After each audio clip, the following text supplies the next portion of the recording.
satu rahasia dalam Al-Quran yang kalau Anda lakukan ini, maka rizki bukan hanya Allah berikan pada orang itu, tapi semua anggota keluarga dan kerabatnya akan diberikan bagiannya. Allah angkat derajatnya. Begitu derajat diangkat, angkat derajatnya, maka dia akan mendapatkan perlakuan istimewa lebih daripada hamba biasa. Amalan pasca salat. Subnya tentang ragam rizki dalam Al-Quran. Saya akan lebih lambat untuk menguraikan supaya mudah untuk dipahami. Hati-hati. Pembahasan ini akan melahirkan rahasia besar yang tidak banyak orang mengetahuinya. Orang dulu sudah praktekkan dan berhasil, dan kita berharap mudah-mudahan Allah turunkan kepada kita juga ya. Perhatikan sini. Hadis riwayat Ibnu Majah, nomor hadis 925, yang telah kita bahas di pertemuan lalu, bahwa ada doa yang sering dibacakan oleh Nabi Sallallahu Alaihi Wasallam setiap selesai menunaikan salat. Doanya sangat singkat. Allahumma inni as'aluka ilman nafi'a wa rizqan thayyiba wa amalan taqabbala. Ya Allah, hamba mohon kepadamu, anugerahkan hamba ilmu yang bermanfaat, rizki yang terbaik, dan mohon terima amalan hamba ini. Kemudian ada rumus dalam Al-Quran, setiap doa kalau sudah dipanjatkan, maka mesti diikhtiarkan. Karena doa itu bersanding dengan ikhtiar. Mustahil Allah sekadar mengabulkan kalau tidak ada ikhtiar. Misal, saya telah contohkan Quran surah ketiga Ali Imran ayat 35 sampai 37. Ibunda Maryam Hannah bermohon kepada Allah sejak mengandung, ya Allah, mohon jadikan anak ini anak yang soleh, terjaga dari maksiat, dekat denganmu. Apakah cukup dengan berdoa? Tidak. Awas, hati-hati. Ketika kemudian dilahirkan, setelah berdoa itu kemudian bertahap lahir, maka apa yang dikerjakan? Beliau ikhtiarkan doanya dengan ikhtiar yang luar biasa, supaya anaknya soleh, dicari pengasuh yang soleh. Nabi Zakaria. Makanya saya sering katakan, kalau Anda pengen anaknya baik, maka cari guru-guru yang baik. Anak ingin pintar, cari guru yang pintar. Anak ingin pintar dan baik, maka cari guru yang pintar dan baik. Sekolahkan di tempat-tempat yang baik. Yang kedua, ibu bapaknya bikinkan mihrab, tempat untuk belajar khusus dan tidak terganggu dari perbuatan yang kotor. Ini rumus pada kita. Begitu anak lahir, Anda didik, carikan guru yang baik, cari sekolah yang baik, yang selain membuat dia pintar, mendekatkan dia dengan Allah Subhanahu wa Ta'ala. Itu rumus. Tapi poinnya, doa tidak dicukupkan dengan permohonan, tapi harus disandingkan dengan ikhtiar. Maka demikian pula ketika kita meminta, ya Allah, berikan saya ilmu yang bermanfaat. Kita telah bahas di pertemuan yang lalu, bagaimana cara mendapatkan ilmu sesuai dengan doa yang telah kita mohonkan. Nah, ketika kita berkata, ya Allah, anugerahkan saya rizki terbaik, maka Allah tawarkan, ini ada 8 jenis, disebutkan dalam Al-Quran. 8 jenis rizki, yang kalau kemudian kami lakukan, kamu lakukan ikhtiarnya dengan 8 cara ini, maka kata Allah, saya akan limpahkan kepadamu rizki tanpa batas. 8 jenis ini, sebagian telah kita bahas. Kemarin kita bahas rizki dengan cara bersyukur. Sekarang kita akan bahas satu rahasia dalam Al-Quran, yang kalau Anda lakukan ini, maka rizki bukan hanya Allah berikan pada orang itu, tapi semua anggota keluarga dan kerabatnya akan diberikan bagiannya. Jadi yang dapat satu orang, yang mengerjakan satu orang, tapi yang kebagian hampir semua yang terkait dengan kehidupannya. Bapaknya bisa dapat, ibunya dapat, yang hebat, adiknya dapat, kakaknya dapat, temannya bisa dapat, gurunya bisa dapat. Rahasianya ada di Quran surah 17 ayat 31. Paling kanan sebelah atas. Anda akan berdoa, ya Allah, anugerahkan saya rizki terbaik. Lalu Allah berikan jalan, 8 jalan. Ini cara mendapatkan rizki terbaik. Kamu kerjakan. Kalau kamu kerjakan ini, awas. Kata Allah, saya buka 8 jenis. Kalau kamu kerjakan ini, bukan cuma kamu yang dapat. Orang-orang di sekitar kamu pun akan mendapatkan bagiannya. Baik. Apa diantaranya? Ya, nomor selanjutnya, sebelumnya telah kita bahas bagian-bagian yang lain. Sekarang kita masuk pada yang lainnya. Quran surah 17 ayat 31. Perhatikan kalimatnya. Wala taqtulu auladakum khasyata imlaq. Ada ayatnya? Nahnu narzuquhum wa iyyakum. Inna qatlahum kana khita'an kabira. Ada ayatnya? Baik, perhatikan baik-baik. Saya buka sedikit dulu pendahuluannya. Dulu, zaman-zaman jahiliyah, bahkan bukan hanya di lingkaran Arab, sampai ke Eropa, sampai dengan lingkup sebagian besar dunia, itu kalau Anda orang tua kemudian melahirkan anaknya dan merasa bahwa ekonominya terhimpit, tidak terlampau kuat, hartanya merasa belum cukup untuk bisa menghidupi anaknya, maka tidak ada pilihan di benak mereka kecuali untuk menghabisi anak keturunannya. Bunuh. Ada yang dikubur, ada yang sengaja dibekap, intinya dihabisi, selesai. Ya. Jadi dia merasa, oh ini susah nih, saya aja hidup susah, bagaimana dengan anak ini? Ya, tapi anehnya kok pengen punya anak gitu kan? Baik, jadi sudah dia mendapatkan keturunan, keturunan itu kemudian dibunuh. Karena khawatir dia tidak akan mendapatkan jaminan rezeki yang baik di masa depan. Maka Allah tawarkan satu hal yang sangat luar biasa, dibuat dalam bentuk pernyataan yang sangat tegas, tapi isinya sangat mendalam. Perhatikan baik-baik. Kata Allah, lihat kalimatnya, wala taqtulu auladakum. Hai Muhammad sallallahu alaihi wasallam, sampaikan pada umatmu, sikap umatmu, sikap umat Islam, sifat hamba-hambaku yang beriman harus beda dengan mereka yang belum beriman. Mereka yang tidak beriman tidak yakin dengan qadar dan qadar. Mereka yang belum beriman tidak tahu dengan caranya rizki didapatkan. Mereka yang belum beriman tidak tahu caranya bagaimana cepat mendapatkan rizki. Kamu yang sudah beriman mesti beda dengan mereka. Perlakukan anak-anak dengan baik, sayangi mereka dengan baik, rawat dengan baik. Jangan khawatir masalah rizkinya. Kata Allah, ketika saya anugerahkan keturunan bagi setiap hamba-hambamu yang beriman. Lihat baik-baik kalimatnya. Ketika saya berikan satu nikmat pada hamba-hambaku yang beriman, mendapatkan keturunan, maka saya sudah jamin rizkinya dari setiap yang dilahirkan itu. Saya jamin rizkinya. Perhatikan baik-baik. Kalau ada yang melahirkan dalam suasana bahkan ekonominya terasa kurang dan sebagainya, jangan khawatir, kata Allah, setiap makhluk gak mungkin hidup kecuali punya rizki. Jangankan manusia, hewan ada, yang melata ada. Pertemuan lalu saya gambarkan bagaimana cicak dengan nyamuk. Cicak dapat rizki, rizkinya nyamuk. Nyamuknya terbang, cicaknya tidak. Kan Allah hanya perintahkan kamu merayap walaupun di dinding, walaupun cuma diam-diam. Nyamuknya datang, bukan kamu yang mendatangi nyamuk. Silakan cek. Cicak diam-diam datang seekor, perintah Allah kamu merayap, dia merayap, datang seekor nyamuk. Bukan cicak yang mendatangi nyamuk, nyamuk jadi perintahkan oleh Allah datang ke cicak. Coba bayangkan, datang seekor nyamuk, setelah itu silakan. Ayo tangkap. Ya. Apalagi manusia. Tapi yang paling menarik, bagi orang beriman Allah yakinkan. Perhatikan kalimatnya, nahdu narzuquhum wa iyyakum. Kata Allah, saya buka satu rahasia. Saya berikan kesempatan. Saya bahkan bukan sekedar memberikan rezeki kepada anak yang dilahirkan itu. Tapi saya akan berikan rezeki kepada mereka yang kamu pun akan mendapat bagian dari rezeki itu. Jadi ketika Allah berikan rezeki kepada anak-anak yang dilahirkan itu, yang hebat bapaknya kebagian dari situ. Ibunya dapat, kakaknya dapat, adiknya dapat, tetangganya dapat, gurunya dapat. Pertanyaannya, apa rezeki yang dimaksudkan sampai anaknya dapat, keluarga dan kerabatnya bisa ikut menikmatinya. Maka dirincilah kemudian di ayat-ayat yang lain. Ada rizki yang Allah turunkan pada anak, orang tua dan kerabat bisa ikut mendapatinya. Pertanyaannya, bagaimana menyiapkan seorang anak, atau dua orang anak, atau semua anak yang Allah titipkan kepada kita, sehingga dia mendapatkan rizki yang dimaksudkan. Begitu dia dapat, orang tua dan kerabatnya ikut bisa menikmatinya. Dan hartanya halal dibenarkan oleh Allah Subhanahu wa Ta'ala. Maka sekarang, jika Anda punya titipan dari Allah, ada anak-anak, ada cucu dan sebagainya, pertanyaannya bagaimana menyiapkan anak yang seperti ini?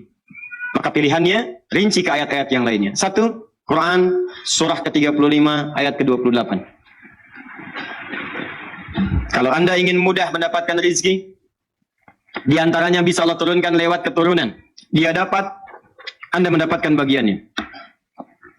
Apa di antara cirinya? Yuk, Quran surah 35 ayat 28, paling kanan sebelah bawah. Saya langsung ke tengahnya, ke tengah ayatnya. Innama yakhshallaha min ibadihil ulama. Sungguh, di antara yang punya sifat khasyah. Khasyah itu maksudnya kedekatan yang sangat dengan Allah, sehingga saking sangat dekatnya, takut kalau dinilai salah oleh Allah. Ya, awas, khasyah itu kedekatan yang sangat dengan Allah, sehingga saking sangat dekatnya, takut kalau dinilai salah oleh Allah. Jadi kalau bicara, hati-hati, takut yang keluar di lisannya itu keliru, takut salah. Kalau bicara itu ditimang-timang dulu. Ini kafirnya diganti gak kata-katanya ini, ganti gak gitu kan? Timang-timang dulu. Takutlah kalau saya ganti nanti jadi masalah gitu kan? Allah nggak suka dengan saya. Ya, timang-timang, ingat-ingat. Mustahil mengeluarkan fatwa yang kemudian bertentangan dengan hukum Allah. Jangankan itu, mau bicara saja timang-timang dulu, takut kalau Allah nggak ridho, dilihat dulu gitu. Nah, itu namanya khasyah. Mau sholat, takut terlambat. Jadi jangankan azan, sebelum azan dah siap-siap, khasyah. Sehari baca Quran, dilihat, dipahami isinya. Lihat, takut. Kalau punya harta takut, Allah nggak ridho. Makanya dirinci, bagaimana saja mengeluarkan harta yang disukai oleh Allah. Misal, kalau infak, bagaimana infaknya? Untuk keluarga seperti apa? Terus dirinci. Itu khasyah namanya. Nah, puncak khasyah itu akan didapatkan oleh satu golongan di luar para nabi dan rasul, namanya ulama. Kata Allah, innama yakhshallaha min ibadihil ulama. Sungguh yang punya sifat khasyah yang mendalam kepada Allah adalah kalangan ulama. Jadi kalau Anda pengen lihat ulama yang betul, bukan cuma pintar. Kalau yang hafal Quran dengan ayatnya, nomornya, halaman, pojok kanan atas, kiri bawah, agak ke tengah sedikit, banyak yang begitu. Banyak. Tapi apakah yang demikian dia punya kedekatan dengan Allah? Belum tentu. Demi Allah saya katakan belum tentu. Jangan fanatis, jangan banyak terpukul, lihat bagaimana kedekatannya dengan Allah.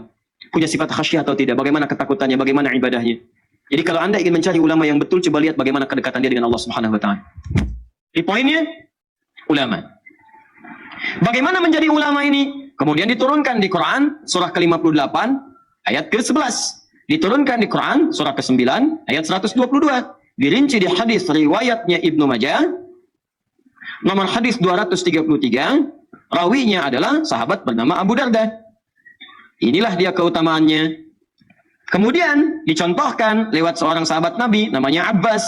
Dicontohkan oleh sahabat Nabi namanya Umar. Dicontohkan oleh sahabat Nabi namanya Amr. Dicontohkan oleh seorang perempuan sahabat Nabi single parent namanya Malikah. Punya suami namanya Malik. Punya anak namanya Anas. Malikah punya anak namanya Malik. Anas, maaf. Anas.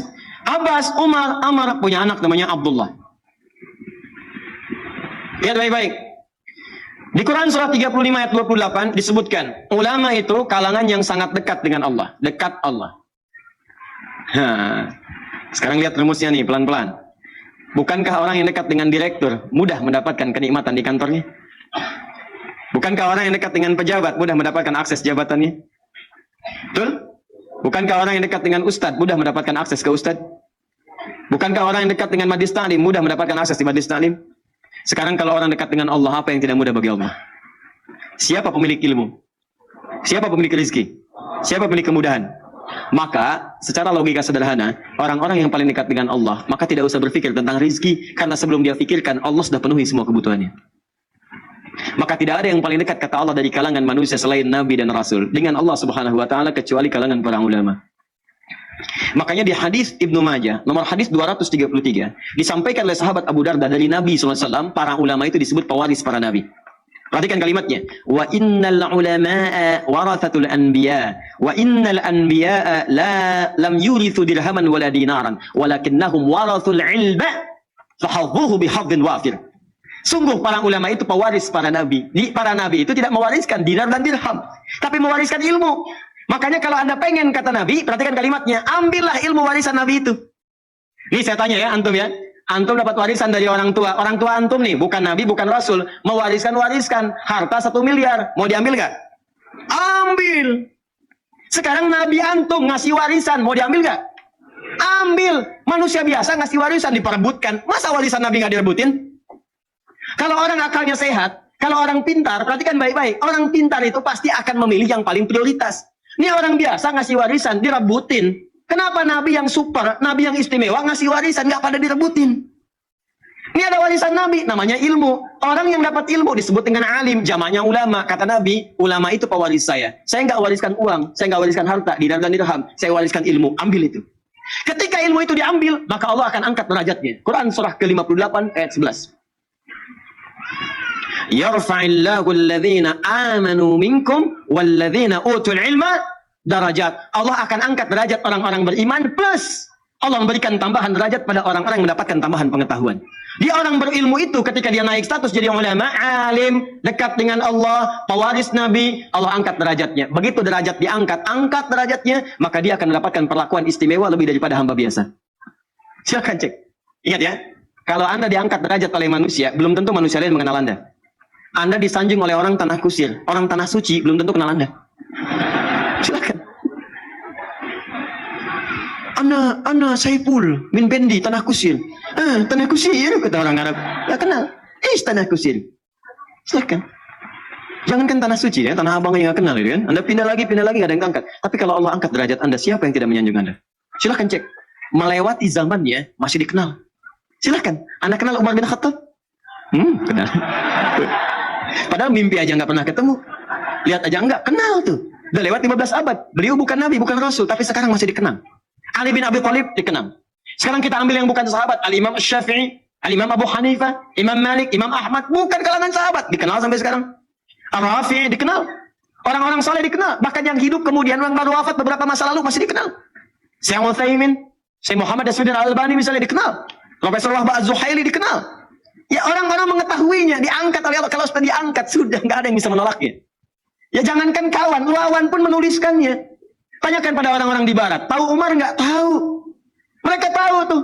Ibnu Sina, Al-Kindi, Al-Farabi, Al-Ghazali, Al-Khawarizmi. dan sebagainya, dikenal oleh mereka. Bahkan karya mereka dijadikan rujukan di Eropa. Silakan cek Ibnu Sina Avicenna, dipakai karyanya sekarang. Ibnu Rusdi jadikan rujukan sekarang. Siapa mereka? Orang-orang yang bukan sekedar mendekat kepada Allah lewat ibadahnya, tapi mereka disiapkan jadi ulama di masa depan. Rumus ini ketika turun ayat jadi sampaikan, kemudian dipraktekkan bagaimana cara mengejarnya, maka para sahabat sebagian dari mereka menyiapkan keturunannya menjadi ulama di masa depan.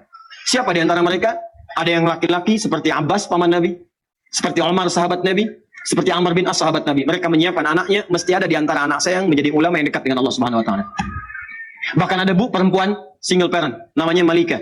Suaminya sudah meninggal dunia. Begitu melihat peluang ini, langsung menyiapkan anak yang namanya Anas mesti dekat dengan Nabi sallallahu alaihi wasallam. Dia mesti menjadi alim, ulama dekat dengan Allah. Apa yang terjadi? Perhatikan baik-baik ini. Kalau anak-anak yang lain dibawa bapaknya ta'lim pulang, Abbas nyimpan anaknya di majlis Nabi. Abbas paman Nabi. Saya nggak bisa nih ikut terus majlis Nabi, saya punya kesibukan, saya kerja, saya bisnis. Tapi saya belajar weekend, saya ke tempat Nabi. Apa yang terjadi? Nabi wafat, hafal 200 hadis. Bayangkan, paman Nabi, pengusaha, kaya, hartanya banyak, masih sempat datang ke taklim. Nabi meninggal, hafal 200 hadis. Paman Nabi. Antum paman Nabi bukan, sahabat Nabi bukan, tetangga Nabi bukan, kerabat Nabi bukan. Bayangkan, sibuk apa antum? Sekaya apa? Antum dengan Abbas masih kaya Abbas radhiyallahu ta'ala anhu. Surga Abbas ada jaminan, antum belum ada. Abbas hafal 200 hadis, antum hafal berapa hadis? Enggak, coba kita renungkan itu teman-teman. Coba tanyakan kembali. Tapi yang paling dahsyat itu cara berpikirnya begini. Saya cuma hafal 200 nih. Saya hafal sedikit-sedikit, cuma sepekan datang. Anak saya mesti lebih daripada saya.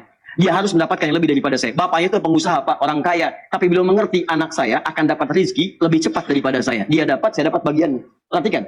Maka beliau investasikan anaknya Abdullah untuk ikut di majlis Nabi. Titipkan di majlis Nabi. Berangkat bapaknya, dia tetap belajar. Belajar. Nabi wafat, bapaknya hafal 200 hadis, Abbas, anaknya Abdullah hafal 2000 hadis. Dan usianya masih 13 tahun. Hafal 2000 hadis. Nah, rumusnya apa? Rumusnya dalam ilmu hadis, kalau ada seorang ayah, bahkan ibu, ya, perhatikan, orang tua, mendidik anaknya sampai kemudian anaknya bagus, tahu hadis, dan seterusnya, meriwayatkan, maka nama anaknya akan dihilangkan. Nama bapaknya disebutkan. Makanya ketika Abdullah anak laki-lakinya Abbas hafal hadis, diriwayatkan oleh orang setelahnya, maka Abdullahnya dihapus. Disebutkan inisialnya anak laki-laki. Diturunkan bapaknya. Bapaknya namanya Abbas. Anak laki-laki bahasa Arabnya Ibnu. Ibnun anak laki-laki. Maka dikenal Ibnu Abbas. Nama aslinya Abdullah. Abdullah bin Abbas. Bin itu singkatan dari Ibnun, disingkat bin. Bin itu anak laki-laki. Anak laki-lakinya Abbas. Ibnu Abbas itu anak laki-lakinya Abbas. Nama aslinya Abdullah. Kenapa dihilangkan anak laki-lakinya, disebutkan bapaknya? Untuk menunjukkan kesan bahwa, perhatikan baik-baik, anaknya bisa seperti ini karena peran orang tuanya. Yang kedua, ingin menunjukkan isyarat, begitu hadis ini diriwayatkan, dipelajari oleh orang-orang, maka bukan cuma Abdullah yang dapat, bapaknya pun kebagian dapat dari pahala yang telah dapatkan anaknya. Bayangkan, bukan cuma dunia, rezeki akhiratnya pun dapat. Begitu anak yang dapat pahala, bapaknya kebagian di situ. Perhatikan baik-baik. Sekarang berapa banyak orang yang mengaji hadisnya Abdullah bin Abbas radhiyallahu ta'ala anhu. Umar bin Khattab, saya pengen lebih daripada Abbas. Abbas anaknya datang ke majlis ilmu. Anak saya harus ngintip Nabi sejak berangkat dari tempatnya. Bikin beliau rumah saat di Madinah. Di depan rumahnya Nabi SAW. Dibikinkan kamar. Kamar anaknya menghadap ke arah rumah Nabi. Dibikin jendela. Jadi tahu persis. Begitu kemudian Nabi keluar rumah, sudah tahu bagaimana cara jalannya. Cara nengoknya. Seperti apa kemudian Nabi bersikap. Sampai ke majlis ilmu. Makanya anaknya Umar lebih banyak hafal hadis dibandingkan anaknya Abbas. Anaknya Abbas hafal 2000 hadis. Anaknya Umar 2800 hadis. Anaknya Amr, lihat Amr bin As, Abdullah bin Amr bin As. Anaknya Abbas, tahu kemudian hadis, tahu tafsir. Anaknya Umar, ngintip-ngintip Nabi, tahu juga hadis. Anak saya mesti tambah hadis plus fikih. Maka sejak kecil diajarkan langsung hadis fikih. Usia 9 tahun, udah minta ke bapaknya, Pak, saya pengen nikah karena saya sudah hafal bab nikah. Paham, fikih dan sebagainya. Anak Abbas nunggu di majlis ilmu. Anak Umar dibikinkan rumah. Malika seorang single parent. Satu anak. Punya anak namanya Anas. Beliau melihat. Yang satu ke majlis Nabi. Yang satu ngintip-ngintip. Anak saya nggak usah nunggu, nggak usah ngintip. Datang ke rumah Nabi. Digandeng. Dibawa. Disampaikan. Ya Rasulullah. Ini anak memang kelihatan masih kecil. Tapi dia punya kemampuan kuat. Tolong jadikan pembantu Anda. Tolong jadikan pembantu Anda. Nanti kalimat ini akan ditiru oleh orang-orang setelahnya. Untuk mencari celah bagaimana caranya anak ini bisa dekat dengan ulama. Maka cara paling mudahnya bawa ke rumahnya supaya mempelajari semua apa yang ada dalam rumahnya. Jadi kalau di luar rumah cuma lihat di luar saja. Tapi kalau di dalam rumah kan kelihatan semuanya. Bagaimana saat akan tidurnya, bagaimana saat makannya, bagaimana saat minumnya, dan sebagainya. Maka Nabi tersenyum, beliau tahu. Kata ibunya ini, kata Malikah, ambil anak saya sebagai pembantu. Nabi tahu. Ini paling pengen belajar. Pengen belajar. Kata Nabi, ya dia boleh membantu saya. Datang ke rumah. Belajar di rumah Nabi. Setelah Nabi wafat, membantu Nabi wafat, maka setelah wafat itu ditanya, "Hei Anas, selama kamu membantu Nabi, apa kalimat yang paling sering didengar dari Nabi?" Kata Anas, tahukah kalian, selama saya membantu Rasulullah, hanya satu kalimat yang sering saya dengar dari Nabi. Ya Anas, madza akhdumuka? Anas, apa yang bisa saya bantu? Selesai. Anas, apa yang bisa saya bantu? Oh, kalau ada pembantu begitu enak banget ya, Pak. Datang ke rumah, saya pengen jadi pembantu, apa yang bisa saya bantu? Wah, karena semua dikerjain sendiri. Piring, selesai makan, bisa cuci.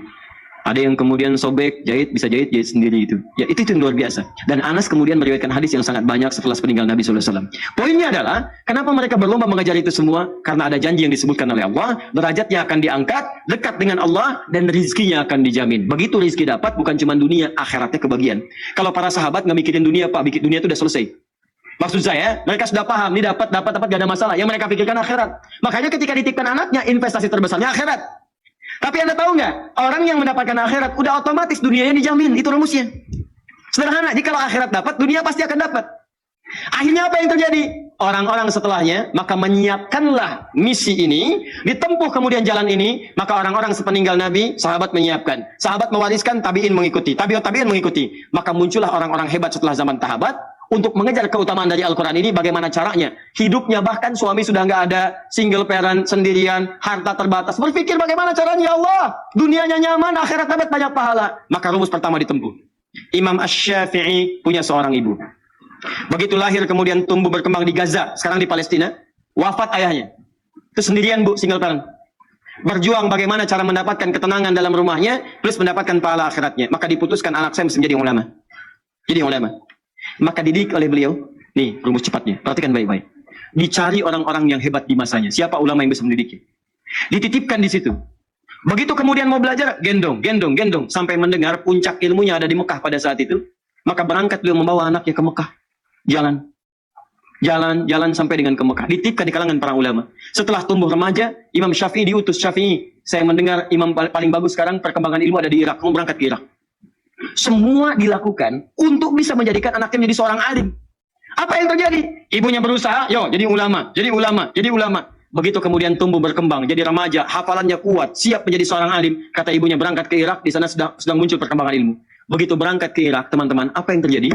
Setahun 2 tahun datang rombongan ulama Irak berhaji ke Mekah. Ulama-ulama Irak datang ke Mekah berhaji.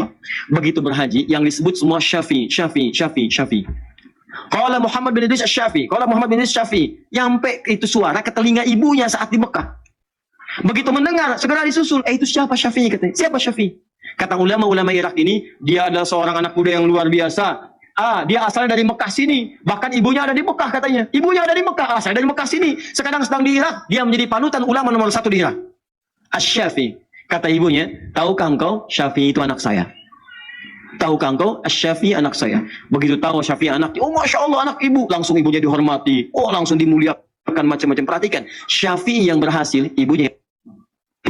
Kalau kamu kembali ke Irak, sampaikan pada Asy-Syafi'i, dia telah saya izinkan kembali ke sini.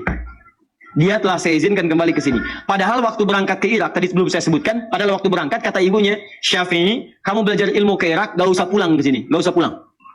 Kamu belajar ilmu ke Irak, gak usah pulang. Saking pengennya anak jadi ulama, gak usah pulang, kata ibunya. Kesana aja.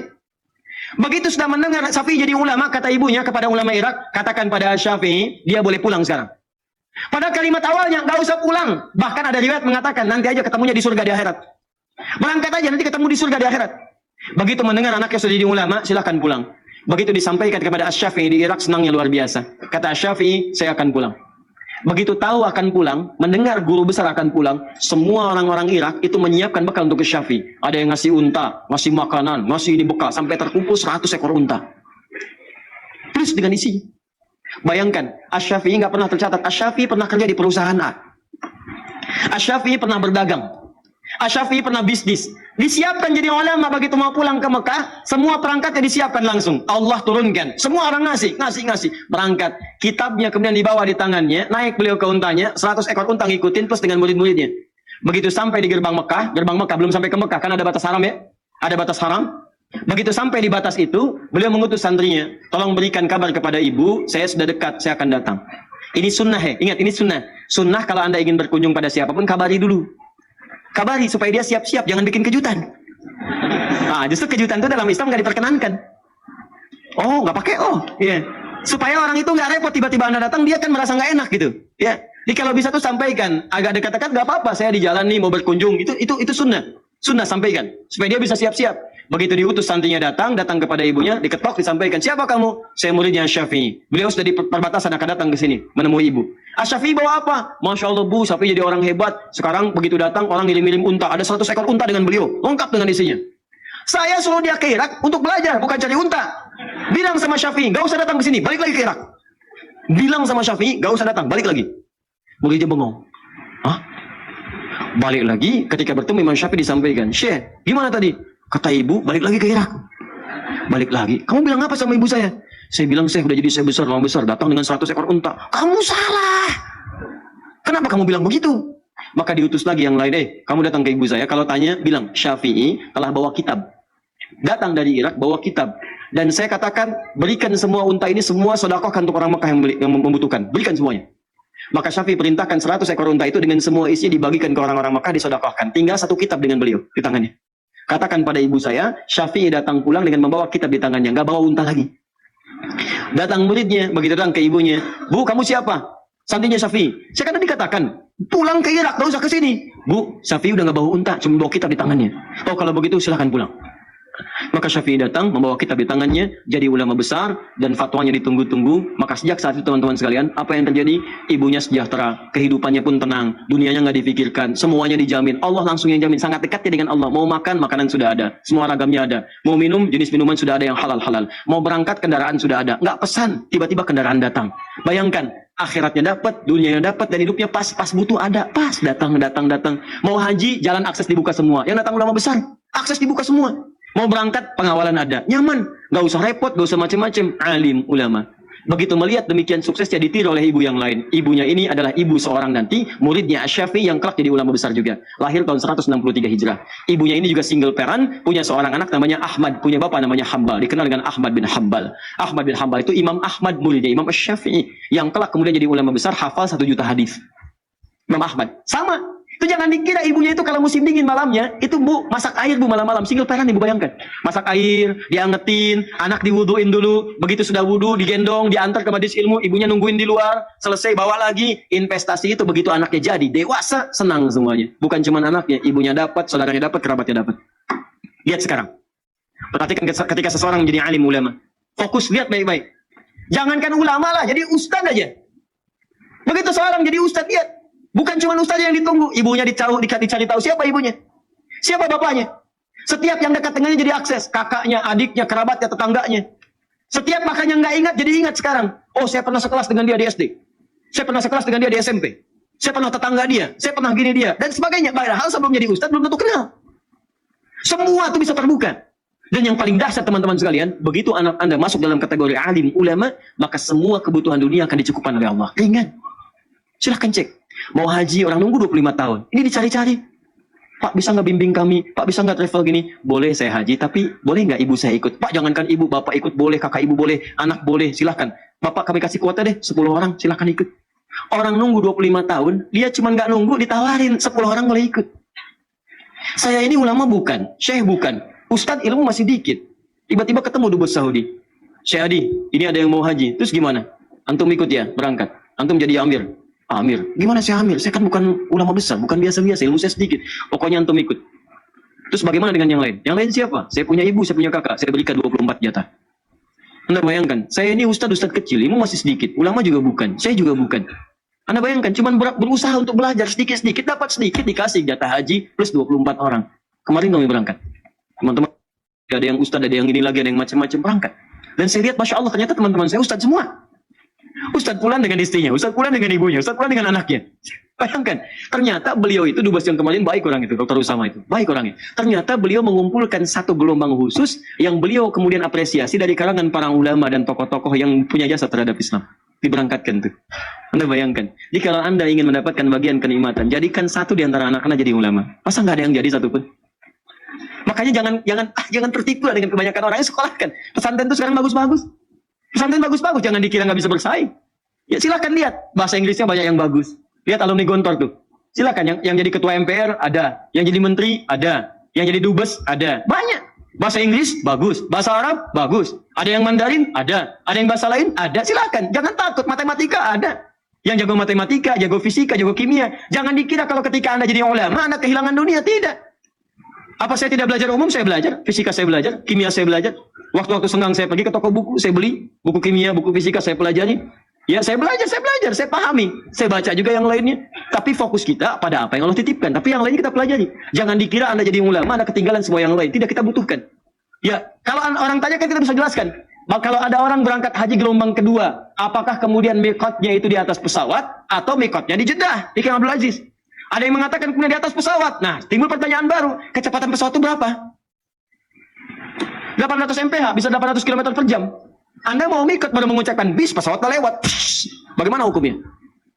Qasar jama 3 farsah. 3 farsah itu ukurannya berapa kilo? Bagaimana cara mengkonversinya? Kalau Anda nggak paham hitungan matematika, nggak tahu rumus fisika, bagaimana bisa mendapatinya? Ustadz itu jarak 80 kilo. Baik, sekarang kita gali lagi dengan masalahnya. Apa masalahnya? Sekarang ke Semarang, berapa jauhnya?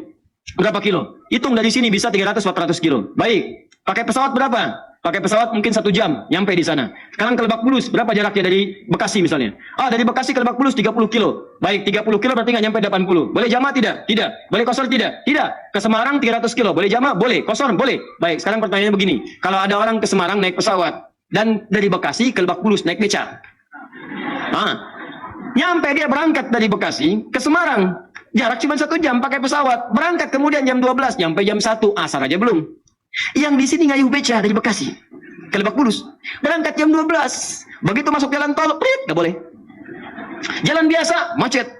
Nyampe teman-teman berangkat jam 12. Nyampe kemudian ke Lebak Bulus itu bisa jam 4, jam 5. Pertanyaannya, di situ di mana berlakunya antara jamaah dengan kosor? Apakah yang ke Semarang berlaku atau yang ke Lebak Bulus yang berlaku? Jadi bukan cuma hitungan jarak. Di jarak itu ada hambatan. Makanya di jarak rumus fisikanya S sama dengan V kali T. Ya, mencari V sama dengan S dibagi T. Mencari T sama dengan S dibagi V. Tapi di jarak itu juga ada rumus hambatan, ada tantangan, ada tekanan. Ya, awas hati-hati. Ada gayanya, ada gaya gesek, ada gaya gerak, ada hambatan, ada yang lainnya. Di gaya juga ada gaya lagi, ada rumus lagi. F1 sama dengan F2, F berbanding lurus dengan P. Ada semuanya. Ada rumusnya. Nih saya cek ya. Kalau ini ada lilin nih. Kasih api. Lilin kasih api. Kemudian ditutup dengan gelas. Maka api di lilin itu padam. Ini menunjukkan apa? Tidak ada oksigen. Bukan, ini menunjukkan Anda nggak ada kerjaan. Kan bisa ditiup, ngapain ditutup pakai gelas?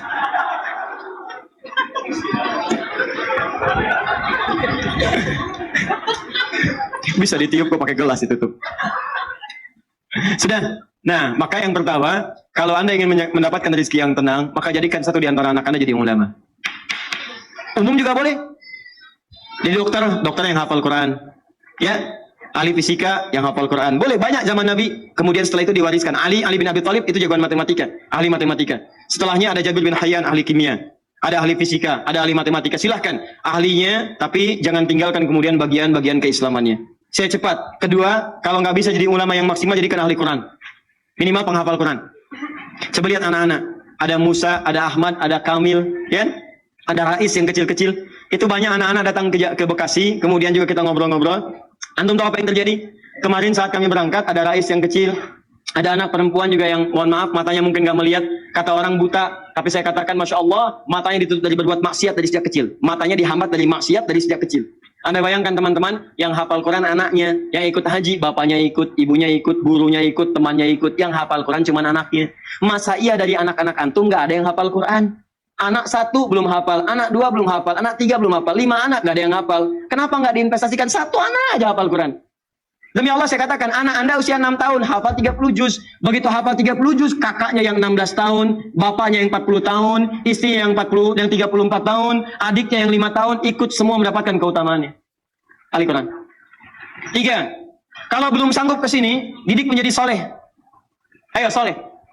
Siapkan seperti Maryam.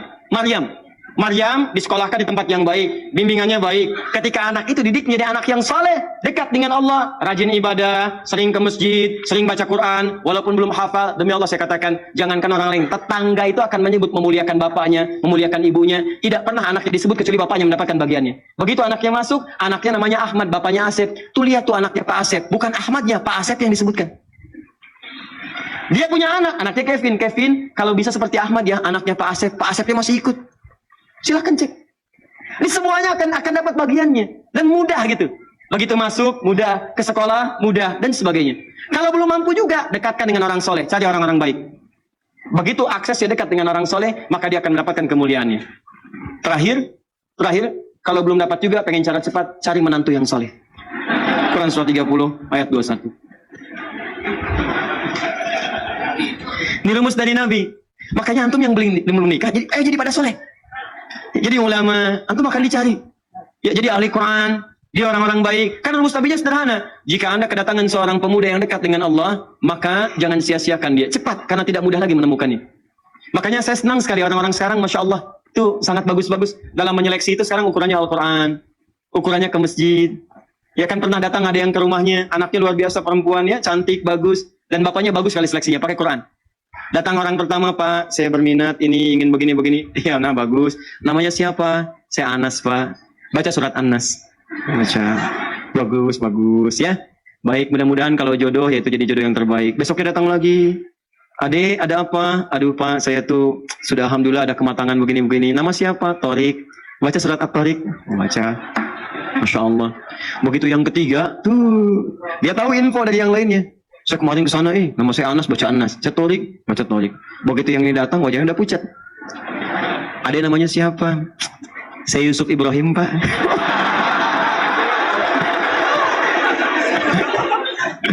Aduh, udah harapan tipis tuh kan. Oh, kalau begitu baca. Oh, sebentar Pak, sebelum disuruh baca. Tapi panggilan sehari-hari, kulhu.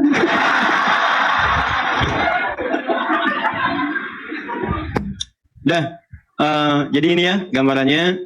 Kalau kita ingin mendapatkan rezeki yang baik, maka didik anak-anak dengan baik. Jangan takut, semua mendapatkan bagiannya. Tapi kalau kita ingin limpahannya, maka maksimalkan apa yang bisa kita berikan untuk mereka. Saya izin menyampaikan informasi, untuk berikhtiar menjadi itu semua, mustahil kecuali orang tuanya pun berubah menjadi baik. Mustahil.